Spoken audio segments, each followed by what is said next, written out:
Today on No Greater Love with Pastor Jeff Kramer. But it's all about light and darkness. That's all it is. It's not we're not going through a Bible study right now where I'm coming to the table and saying, hey, don't do this and don't celebrate Halloween and don't do that. No. We're understanding and growing to realize that behind these things that were going on as Moses and Aaron went before Pharaoh, that they were demonstrating the power of God, and Pharaoh tried to match it with the secular mindset of the moment with the deities in which he believed and the sorcerers that he brought forward to duplicate those things. And from the pages of scriptures, you and I can recognize that Satan is the source that is behind that desires to kill, steal, and destroy, especially the Christians, and he dupes us by getting us off track. Innocent blood, he showed his love, taking the cross for us, no greater love.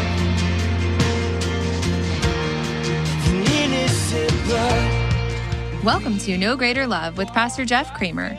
You've probably already seen it. Halloween decorations hitting the shelves, spooky themes creeping into ads and aisles. But have you ever stopped to ask, what's really behind all this? In today's broadcast, Pastor Jeff shows how Moses' showdown with Pharaoh wasn't just a political or cultural conflict, it was a spiritual one. And just like back then, the enemy still uses deception and distraction to draw people away from the truth. As believers, we're called to recognize what's behind the surface and walk in the light of God's Word. If you've ever brushed off spiritual warfare as superstition, today's teaching might challenge that. Let's tune in now to the third part of Move Forward in Exodus 7. And so God will cause them to be greatly deceived, and they will believe these lies. And then they will be condemned for enjoying evil rather than believing the truth. Understand that the same thing is happening and being played out in the Old Testament right here before Pharaoh. As Moses and Aaron are doing what God had commanded them to do, so too at the end of the age, realizing that what the Antichrist is going to do is to deceive many. Why? Because they refuse to accept the truth. And that deception moves on. And so we also understand where his power is derived from. Take a look at the screen. Revelation 13, verse number 2 says this. Again, speaking about the Antichrist during the time of tribulation, it says, the beast looked like a leopard, but it had the feet of a bear and the mouth of a lion. And watch, the dragon. Who's the dragon? The devil. That's right, the devil, Satan. And the dragon gave the beast his own power and throne and great authority. This is the Antichrist that we're looking at here. Those of you that went through Revelation study, you remember the teaching on that. But we're looking at the Antichrist there. Just understanding that there is a difference between magic and miracles. Magic is derived from demonic sources. Miracles is a supernatural work of God. That God is intervening from eternity into time and space, and he's speaking those things as he desires them to be. And so when we understand the source behind these, we also know that miracles are designed to glorify God among men. Take a look at this, Mark chapter 2, verse number 12. Mark writes it this way. He says that the man jumped up, this was the paralyzed man, he grabbed his mat, and he walked out through the stunned onlookers. They were all amazed, and they praised God, exclaiming, we've never seen anything like this before. It was all praise and amazement coming back to God. When Jesus did that miracle with this paralyzed guy, the guy that had 4 friends bring him into the middle of where Jesus was teaching here, and Jesus did that miraculous thing. It was to magnify and to glorify God among men. Now, one other thing here, that Jesus spoke about the increase of demonic activity at the end of the age. So let me put the cap on it here with this. Matthew 24, verse 24 to 25. It says, Jesus says, for false messiahs and false prophets will rise up and perform great signs and wonders so as to deceive, if possible, even God's chosen ones. See, I've warned you about this ahead of time. Can I tell you a story that has happened right here in this sanctuary about some craziness? You know, we before COVID, it seems like we would do Wednesday nights, and more frequently we would have those times where we do afterglows and all that stuff for the exercising of spiritual gifts. We'd have more nights of testimony and all this stuff. And on a night of testimony, we dimmed the lights. We started with worship and maybe a small devotion at the beginning. But we give opportunity for the fellowship to speak into the mic and all this. And some gal came up here and got on the mic, and I'm throwing the sign, cut this off, and oh my goodness. She got on the mic to give testimony. It was somebody that was regular here. It starts telling us this crazy story about some guy pulling on legs, and the legs started growing, okay?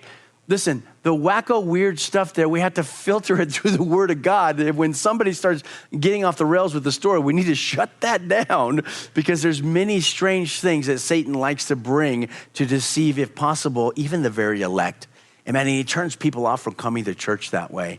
And so we've had some strange things happen along the way, but you and I should understand this. Here's the point, don't lose it, okay? That Satan loves to deceive people, and he uses ignorance, he uses deception, he even uses counterfeit miracles to keep people enslaved. That's what we should understand from the Christian perspective. Now, we're going to go a little bit deeper here on this, okay? Because we're going to turn and we're going to make some real-time application about these things, right? This is not just a messy message from the past, okay? In Moses and all of these things that are happening. Listen, the things that are written here within the scripture, Paul tells us in the New Testament, they're written for our learning, for our admonition, for our instruction in the faith, that we would grow. And so pulling and recognizing how we can take some application here, even as we're moving through the Old Covenant. And why does this particular stuff matter to you? Why did I go in and talk about magic and miracles again as we're reading through this stuff and we're reading what God told them to do and the battle that is going on between light and dark, if you will? It's really because the same types of things happen today for well-intended, well-meaning Christians, and maybe many of you in the room here this evening here. Think about this. What's happening at the end of this month right now? Right here. We're in October. It's October 2nd. What's happening at the end of the month? Halloween? Halloween happens at the end of the month, okay? Now, this is not a religious message. We're not Jehovah's Witnesses. We're not Mormons. We're not in those cultic things. And it's like, oh, you can't have a birthday, or you can't do this. You can't celebrate these particular things. That's not what we're talking about. We're talking about light and dark, and we're recognizing that there's a battle that is going on, and we're recognizing that you and I live in the middle of an age where we as a country, where we're surrounded with a whole bunch of darkness. And when it comes to Christians, how many Christians will engage in Halloween and really be drawing upon a wrong source of power, watch, by dabbling in darkness?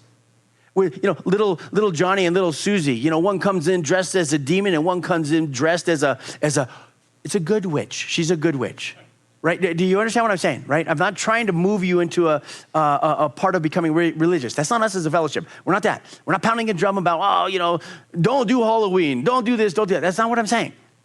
What I'm saying is that the Christian, that we understand from the scriptures, Hosea 4:6, I'll put this on the screen for you, that God speaks in the past, and it's applicable for the present. He says that my people are destroyed for a lack of knowledge. The Hebrew word is nothing more than being ignorant or being unaware of something. And we dabble in the wrong power sources, and we start thinking, well, it's not really that of a big deal. Meanwhile, we're dressing up our little teenage girls as witches, and they come in. What's the power source behind that? Have you ever thought about that? Have you ever tried to wrap your mind around those things? Like, oh, stink! I never even thought that. And we used to run Harvest Fest here, right, to shine light in dark places. And it was always so amazing, how, we would be able to reach this community. And the expectation is of the unsaved people, they come as they are. And as they come into the Harvest Fest through the different games and different things that are going on, set up within the facility, that light is shined in their eyes. And you expect folks that don't know Jesus to come in that way. But what always baffles me is that that the Christians would bring their kids in, and he's dressed up like a devil coming into the Harvest Fest thing. And as a pastor, those types of things just broke my heart, seeing that Christians were, again, dabbling in darkness. If I could share with you as just an anchor point, again, we've got a nation here. We're looking at the Israelites. They're learning. We'll see more of it in the days ahead, but they're going to learn how to interact with God. They're going to learn how to interact socially. They're going to learn that God was pulling them out of this Egyptian slavery stuff, and he was going to teach them how to relate to him. And that was by staying away from things that show up in the area of darkness. Turn in your Bible to Deuteronomy chapter 18. In Deuteronomy chapter 18, again, this is that final wrap down of Moses. Some say it was even the last 30 days of his life. But in Deuteronomy chapter 18, we come to verse 9 down through 14. As you're flipping there, just pay attention with your ears, but get there to that passage, okay? Deuteronomy, hopefully I gave you the right passage. Deuteronomy 18, verse 9 to 14 is what I meant. If I said 19, I meant 18. Here's what it says. Moses writes down, he says that when you enter the land the Lord your God has given you, be very careful not to imitate the detestable customs of the nations living there. For example, never sacrifice your sons or your daughters as burnt offerings. Can we agree upon that one? Okay, right? We can't agree upon abortion, which is sacrifice in a different way, but we can agree upon not throwing them in a fire. You understand how that works right there? Is that we don't want to sacrifice our kids. We don't want to put them to death. He's telling them this. He says, do not let your people practice fortune telling or use sorcery or interpret omens or engage in witchcraft or cast spells or function as mediums or psychics or call forth the spirits of the dead. Anyone who does these things is detestable to the Lord. It is because the other nations have done these detestable things that the Lord your God will drive them out ahead of you. But you must be blameless before the Lord your God. The nations you are about to displace consult sorcerers and fortune tellers, but the Lord your God forbids you to do such things. Now, just understand this. He's teaching them, or he will teach them, that you're not to do this. You're not to learn these things. Now, some count it as 8. Some count it as 9. I would say there's 9 specific things here because I would include the ones that starts out with make your son or daughter pass through the fire. Don't sacrifice them to Molech. Okay, so I would add that, again, that would be my 9th one in there. But I want you to understand some of these things because as I just reflect upon my life before Christ, my life or even my lovely bride's life, even during the time of moving through our younger years or in high school and all of this stuff, it's easy for the Christian to come to the point and to say, oh yeah, we laugh about these particular things and we completely miss that, perhaps I'm dabbling in that stuff. And so I'm going to use my early years, but I want to make sure that we understand these things. Do we understand that witchcraft here, as we're looking at this, is nothing more than this, with making contacts with dark spirits? Can we understand that, okay? And that's something that we're not to do. Now, in this whole area, again, we're just, he is just speaking to the people of God. Moses is doing that. This is the Old Testament. He's speaking to the people of God about making sure that they stay connected to God. Don't go and dabble in these areas of darkness. He lays these things out. He gets the soothsayers. Well, what is that all about? That's kind of weird. It's seeking guidance by way of astrology, by way of horoscope. How is it that I know what my horoscope is, or my birth sign, I should say? I'm a Libra. That was told to me all the time as I was a little kid. Well, what the heck does that mean? Oh, well, you're going to have a personality like this. You're going to do these particular things, and you were born in this particular spot. Watch, don't miss it. How much of that has rolled upon your life through the course of your existence and not even realizing the source that it's coming from? It's a dark source. It's not for the Christian. So horoscope, birth signs, crystals. People wear crystals. Why? Well, it's just the energy that comes off of this, and it helps me in this way, and it helps me in that way. All of these types of practices are laid out within the Old Testament scriptures, magnified to a different degree within the New Testament scriptures, but it's all about light and darkness. That's all it is. It's not we're not going through a Bible study right now where I'm coming to the table and saying, hey, don't do this, and don't celebrate Halloween, and don't do that. No.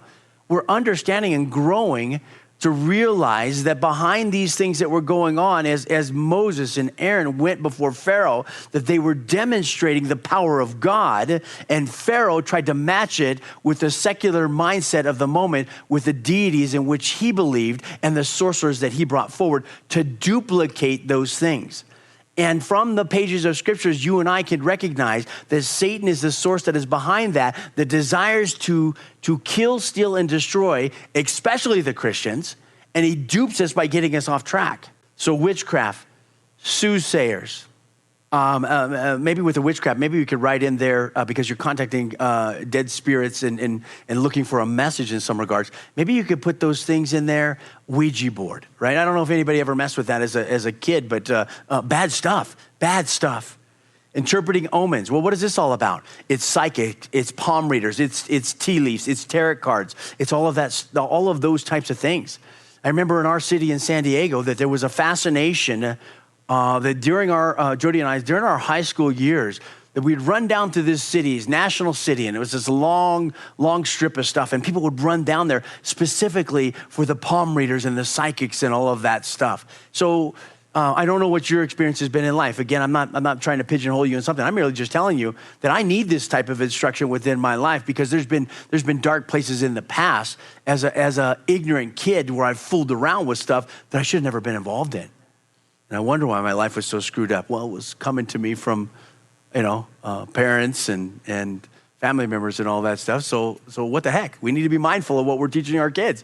If we don't fill the void with light, then Satan will come in and fill the vacuum with darkness and suck people away. Sorcerers. What is this? This again, you're dealing down this area of drug use and or even magical healings, conjuring up spells, mediums, spiritists. One who calls up the dead. Again, the list is there. What is the point behind this? That Christians can learn from the past, and we can apply the protection that God has for us right now in this very present moment. Why? So that we're not deceived by a false source. That's the whole intent behind this. We're not deceived by a false source. Now, I would, in years gone by, I've done a Halloween small teaching. It's not been like a live message, but like on a Sunday afternoon after service, I've had the opportunity to take Deuteronomy, this section, and open it up entirely. And I found my notes today on this thing. I printed them out. I want to make sure that I'm transferring this to you guys so that you don't leave here with the wrong perception of what I'm saying, okay? There's 5 things for you to personally consider here as a Christian when it comes to this area of Halloween. Number 1 is this: should Christians participate in Halloween? Okay? The answer is going to be no, in the sense of scary costume and ghostly, ghoulish types of things. The answer is easily no within that. But there's absolutely alternatives that are attached to that if you want your kids to do something fun and you take them to these harvest fests and all of that stuff, have a great time. Not a big deal. Just understand the source. If you're dressing up little Johnny or little Susie as a witch and a devil, you've gone off the rails. Does that make sense? Okay, you're tracking with me? Okay, and you're not feeling condemned in this, are you? No. Okay, good. So you just need to track, not feel condemned. And where there's change is needed, we'll implement change. Costumes. Nothing evil or nothing that reflects darkness. When we were kids, I think it was that I hope I can say this tastefully here. It was horrible. Freddy Krueger and Friday the 13th and all of this stuff. You show up and you're knocking on houses' doors and all that stuff. And so, be mindful of your costumes. Why? Because we want to protect our small kids. Their minds are innocent and they will be filled with whatever we put within them. The teenagers. What do we want to do with teenagers? Well, we want to teach them the principles of why and why not. We want to transfer our faith off to them, the why and the why not. And it's very simple to break this down and to go to the source. What is the source drawing from? Is it drawing from darkness or is it drawing from light? Very easy. It doesn't require a seminary degree to pass that out, to make that as a standard within your home. You're Christians. And then this, if you pass out candy at your front door, awesome. Put a Christian twist on it, man. You know what I'm saying? Don't put all the scary music of folks, you put all these decorations on the front of your house and make it ghoulish and everything. And man, turn it. If you want to use it, well, use it for good. Redeem the time, redeem the days. And so it doesn't have to be a crazy thing that we look at, but it does have to be something that we understand that Paul spoke about in 2 Corinthians chapter 6. I won't take you there, but he spoke to the Christian, he spoke to the church about being separate from the things of the culture. We're in the world, but we're not of the world. We draw our source from God, not from Satan. We draw our source from the light, God, not from the darkness, Satan. And understanding what separation looks like. This, what I share with you here, is nothing more than the law of separation. Deuteronomy 18, that's what it's all about. As we move on, we'll finish this up in the next 2 minutes here. As we come to the third idea, which goes rather fast, back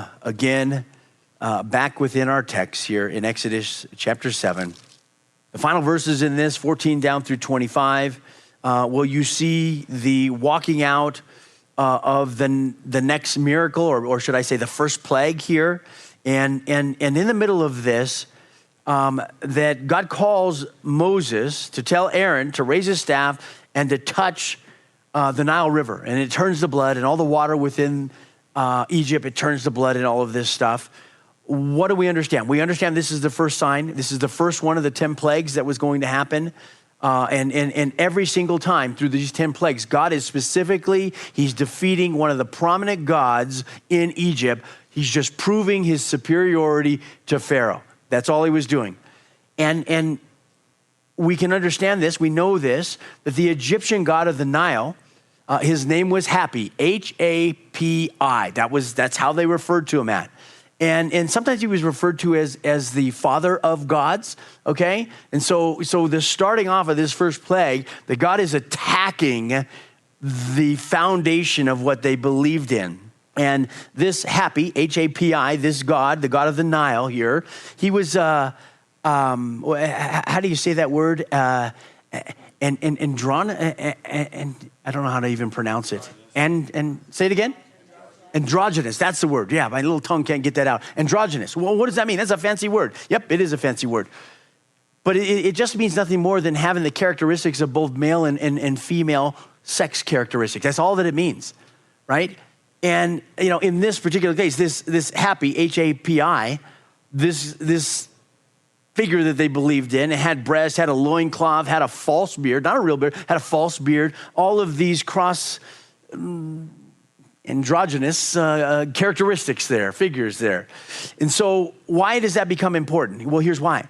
Because right now in modern times, the LGBTQ community, they specifically reference this Egyptian period to support the approval of queer lifestyles from the past. That actually was happening back then. Okay, great. But I think they missed the point, since God was using Moses and Aaron to reveal his power over the mythological God and the false ideas and the powers of that day. And so there was something special that was happening. God was doing a great work. And as we just scratched the surface here tonight, as we turn the corner to get into these 10 plagues here, just realize that these things can become quite fascinating in the sense that's going, wow, I didn't realize all that was going on.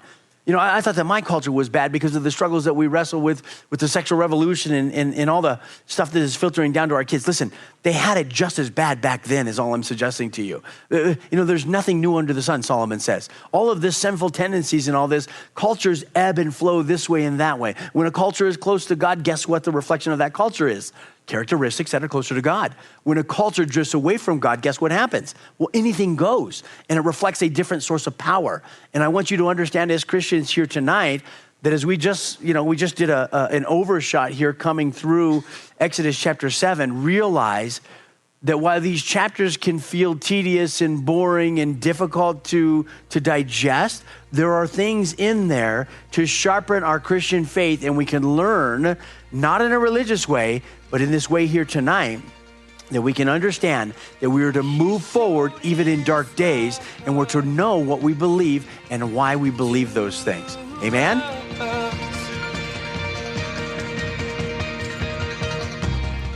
That's all for today. Join us for our next broadcast of No Greater Love with Pastor Jeff Kramer, weekdays at 10:30 a.m.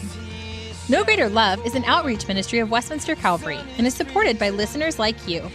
If you would like to partner with us, please text GIVE to 720-354-6485. Your donation of any amount helps keep No Greater Love on the air, ministering to thousands across the Front Range. We would like to personally invite you to join us for our weekly worship services, Sundays at 8 or 10 a.m. and Wednesdays at 6:30 p.m. We are located in Westminster, Colorado, on the northeast corner of Church Ranch and Wadsworth Parkway, near the Fossa Fitness. If you're not local, tune into the weekly live stream on our web campus, app, Roku, or on Apple TV. Have you downloaded the free Westminster Calvary app yet? You can stay up to date on upcoming events, join a small group, request prayer, and watch live worship services. Just search Westminster Calvary on your favorite app store today. Lastly, we're a church that's ready to serve you. If we can do so, give us a call at 303-223-4640. And remember, there's no greater love than when Jesus gave up his life for you and me. Thanks, and God bless.